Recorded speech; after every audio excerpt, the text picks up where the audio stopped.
سلام عزیزان، عرض ادب.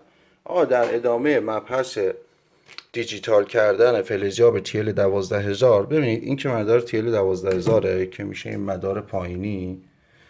خب مدار بالایی همون مداریه که قراره TL 12000 رو به صورت فول اتومات یا فول دیجیتال در بیاره. ما یه قسمتی رو طراحی کردیم برای حذف آهن TL 12000.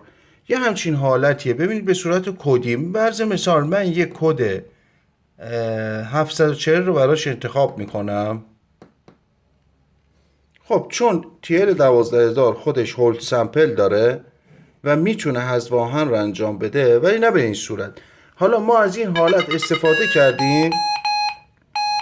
حالا یه تست بگیرم، توضیحات رو میدم خدمتتون. یه آهن رو من تست میگیرم. ببینید این آهن، دوباره یه آهن دیگه تست میگیرم،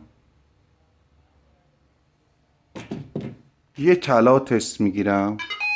این طلاست.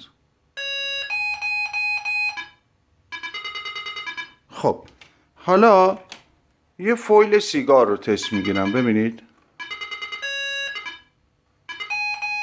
خب اینجا آهن سنس نشد، ولی طلا و فویل عین همدیگه سنس میشن. حالا من میخوام این فویل سیگار رو هم حذفش بکنم. یه کد دیگر رو انتخاب میکنم، کد 800 رو انتخاب میکنم.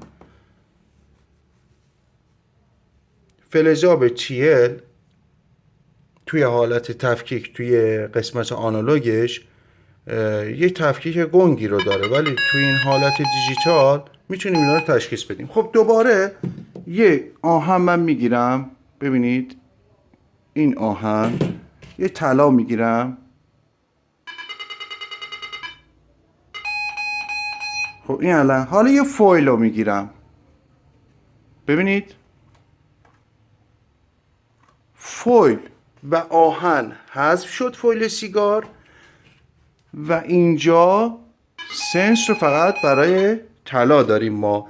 این حالتیه که توی مدار دیجیتال طراحی شده، توی قسمت آنالیز به این صورت، به صورت کدی تنظیم میشه.